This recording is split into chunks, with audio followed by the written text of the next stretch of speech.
Your feelings, your opinion about the jury verdict today. When I got the case, the two previous attorneys who had it both said, "Tony, she's innocent." I've done everything I can to see whether or not that was true. I spoke to her so many occasions. I did everything I could, even try to trick her. And every time it came back that she was actually innocent. I have 3 kids out there that know that their mother is innocent. If the 3 kids even suspected that their mom was the one responsible for killing their dad, none of them would have helped in their mother's defense. They were expecting every day for the jury to come back not guilty. They were expecting that the nightmare that they have went through by losing their father, their mother being arrested, and then 3 years later, their mother being rearrested again. I feel for the kids. I can't imagine how it must be to lose your father and then to lose your mother knowing she's innocent. So I am shocked by the decision.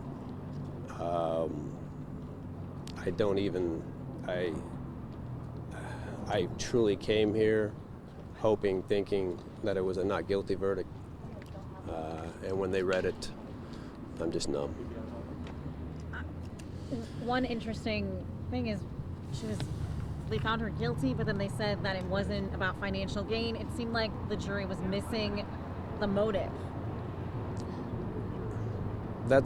I don't understand this entire case. The motive happened to be supposedly because he was having an affair, to which every time that she was spoken to, interviewed, she had no knowledge. There's not a single person nor text or anything saying that she ever learned about the affair. The motive asked for money was asinine, if not ridiculous, from the get-go.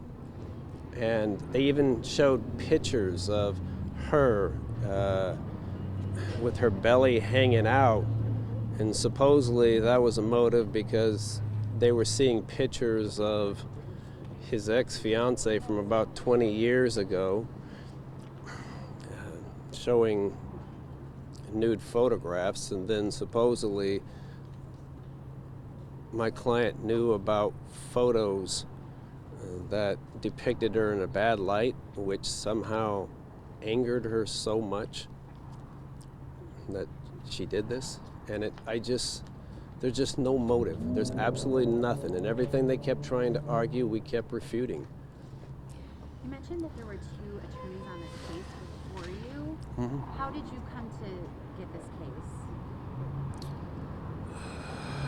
Eventually what happened was the public defender's office declared a conflict. They asked me, hey, they said they trusted me, the only person they trusted, and would you please take the case? I got support for Janae from as far back as South Carolina. I have a number of people who have been texting me, emailing me, all saying, we're rooting for you. You just don't hear that in a case like this. And everybody, I don't know anybody besides perhaps the mother-in-law that does not like Janae. And I don't understand why. I don't understand if all these people have come forward and said they cannot identify the individual in the video, with the kids adamantly saying that's not their mother, the ex doing so, a friend of 25 years stating such. How are we, if that's not reasonable doubt, I don't know what is. How are we here?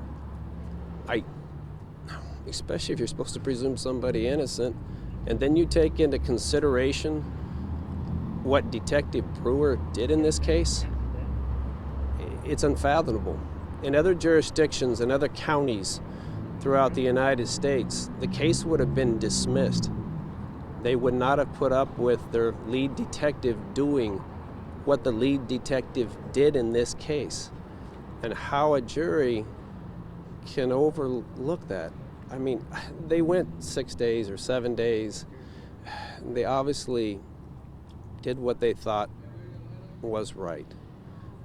I don't want to criticize their decision, but I know I have 3 girls, all of which know their mother is innocent. I've shown them the videos, all of which goes, no, that's not their mother. They never would have came forward. They would have just said something, I just want to stay out of it. They may not have wanted to convict their mother, but they never would have came forward and said what they did on her behalf. And I don't know, I'm baffled. I don't understand why. And I came in here, I saw a couple of jurors smiling, and I thought, okay, this is not guilty. Kids and I, we're gonna have a big hug. It's gonna be an awesome feeling. And now, I have completely felt like I've disappointed them. I don't even understand, the feeling I have right now. What did you say to Leslie Chances before the bailiffs came? What did you tell her before the jury went? I don't remember. Did she say anything to you when the verdict came out? I don't think either one of us spoke. What about the girls? Did you talk with them afterward? Yeah. What did they say? How were they? The girls are just so mad. They're so mad at Detective Brewer for what he had done in this case. The girls know their mother is innocent. The girls have seen the videos. This is a difference of, I just believe in mom and everything else. This is where they were actually shown the videos, and they know that's not their mother. The recordings that occurred in this case, and what Detective Brewer even did to Sarah and Samantha Chance, which never got into evidence, it's just unbelievable. But you still have the girls up there saying, hey, we love our dad. We loved him. But this is not, mom is not the one who did it. And they're crying. I mean, they thought it was going to be a reunion. They thought last Friday mom was going to be home over the weekend. They had made plans. They had made plans that we're going to pick her up and we're coming home and she's coming home with us and we're going to have her over the weekend. I don't even know what to tell them. I mean, I'm baffled. I'm shocked. I don't know. Detective Brewer, he admitted to having not included some interviews and recordings and things in his log. Is that what we're referring to when you're talking about Detective Brewer's? Detective Brewer, when you're supposed to investigate a case, when you go to speak with witnesses, the first thing you're supposed to, if you want to show them a video and you want them to identify somebody, you're supposed to be as neutral as possible.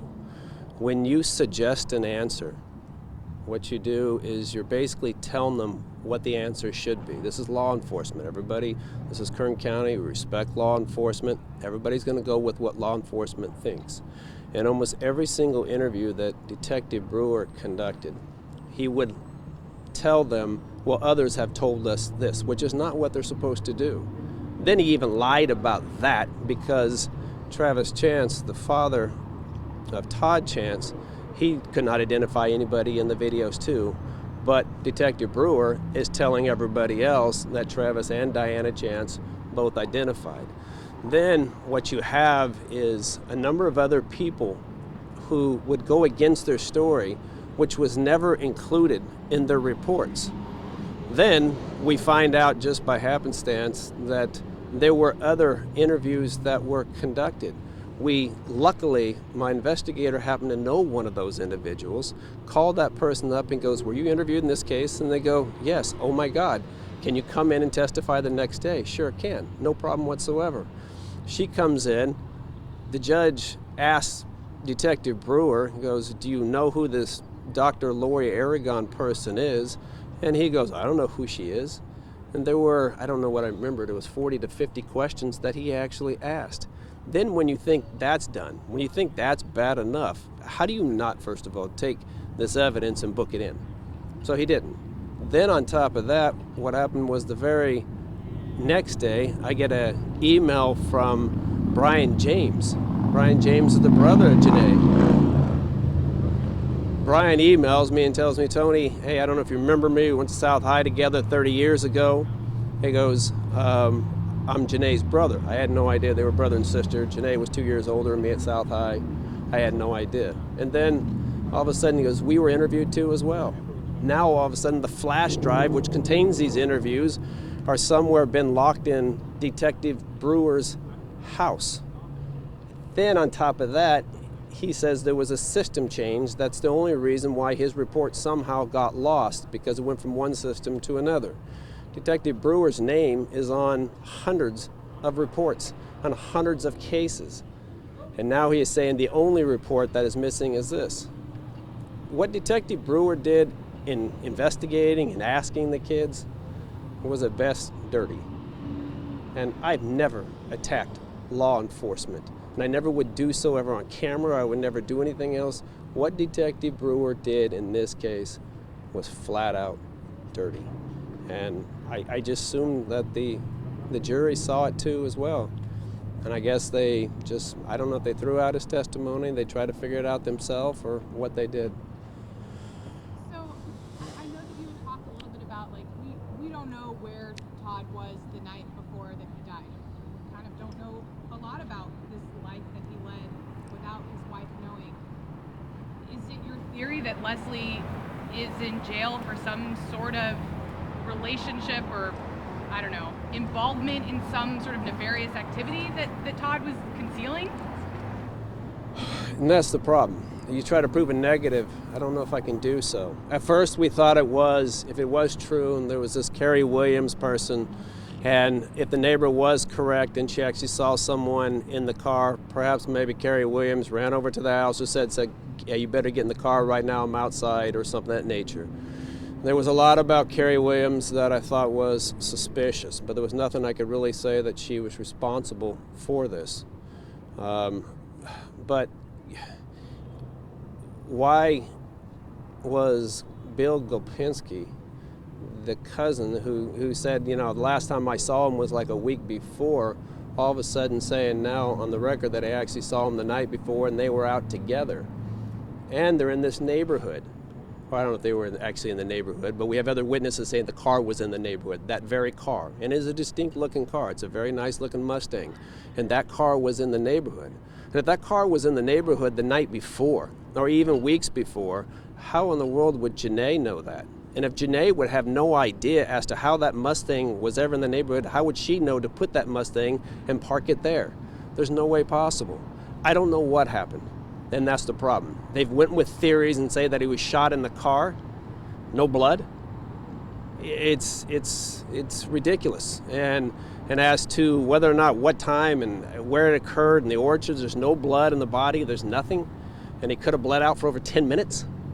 And of course, you know, they talked about the people try to say, well, he's shot in seconds, which is not exactly what occurred. And then on top of that, you have, you know, his finger was almost blown off. There's blood everyone's had a paper cut. You can bleed profusely. You're talking about his finger, he would have bled. There'd been blood everywhere in that car if that's the way it went down. Did you say you were going to appeal? There will be appeals no matter what. No matter whether or not I'm actually doing the appeal, I don't know. Because part of the appeal should be to also look at the work that I did to make certain that I was effective. So I don't know. So do you think there's grounds for appeal here? Oh, there's tons. We had so many grounds. We could have asked for a mistrial on so many occasions. Even the judge was willing to give us the mistrial, but Janae knew she was going to be acquitted. And she said, oh, please don't ask for it. All we do is start over. You know, I want to go home and everything. I'm going home, Tony. I want to be with my kids. I'm ready. So, I don't know. How is Janae feeling? I don't know. Numb. Does she seem like she's motivated for an appeal, or does she seem like this has been too much? I would say she's angry. So, I mean, I don't know what a feeling that is, that, you know, you're innocent and you're convicted of a crime to which you did not commit, and there is so much reasonable doubt out there. And then on top of that, you have what Detective Brewer did in this case. It's like you said, jury duty's tough enough. I don't want to ever attack 12 people. So I don't,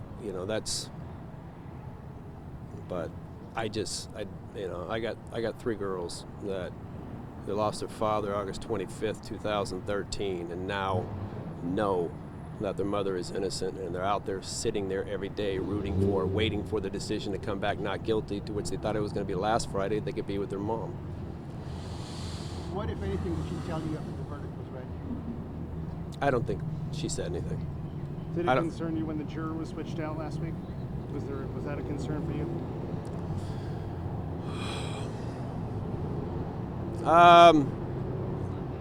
It's always a concern. What you try to get a lot of times is you want to get people of different race in the community, just because they have different angles, they have different ideas, they have different thought process before coming in. She was the only African American juror on the case, and then she had to be excused. I have no idea what she was thinking in the case, though. I'm not going to speculate as to if she was even, what her mindset was, but I would not have selected the jury if knowing that she could not have made it. Yeah, that never would have occurred. I would have selected it.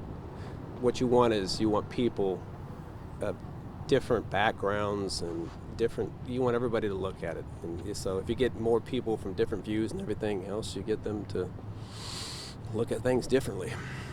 So. Were you surprised by the responses when they pulled the jury?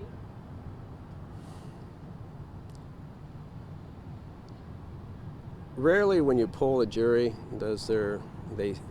they change their mind.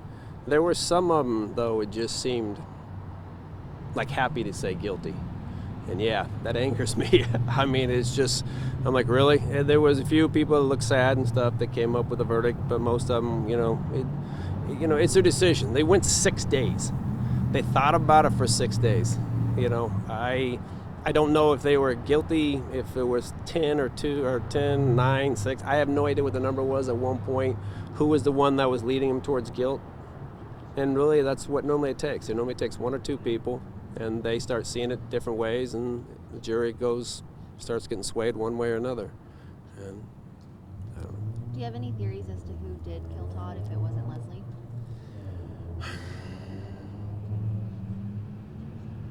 I thought at first Carrie was the first one that we came up with, because we bought in the theory that actually the witnesses saw a female get out of the car. But when you actually closely look at the evidence, nobody actually saw anybody get out of the car. So they just saw a female come around the corner at that time. Times were different. What people had to say on the stand, they were different. Their testimony was previous. But there's just something there with what the Valdezes had to say, the car being there, with the other witness saying the car's been there in the week prior. There's just something, I think, in that neighborhood. You're also talking about that was a place that transients would live and stay. So I don't know how in the world, if it was Janae, how she would know to even park a car there. But, so no. Do I know for sure? No. Do I think perhaps down the road it's going to come forward somehow? I'm hoping.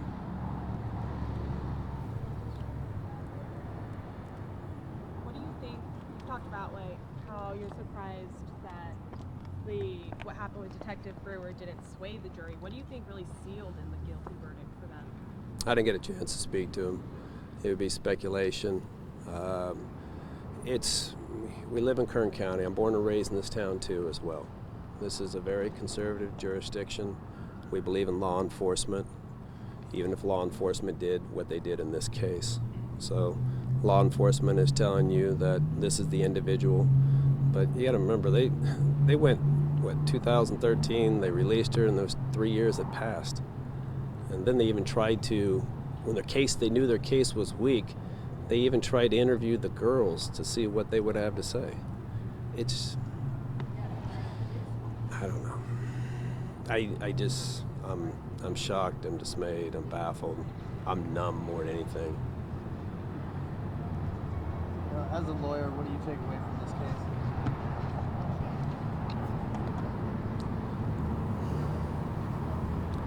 I don't know. Sometimes you just want to quit. When you put this much effort into it, you're talking 14 hours a day that we would do everything, because every time that we would find something out, we'd find other things that were better and better and more. It kept getting better. The case kept getting better in the short period of time that we had it.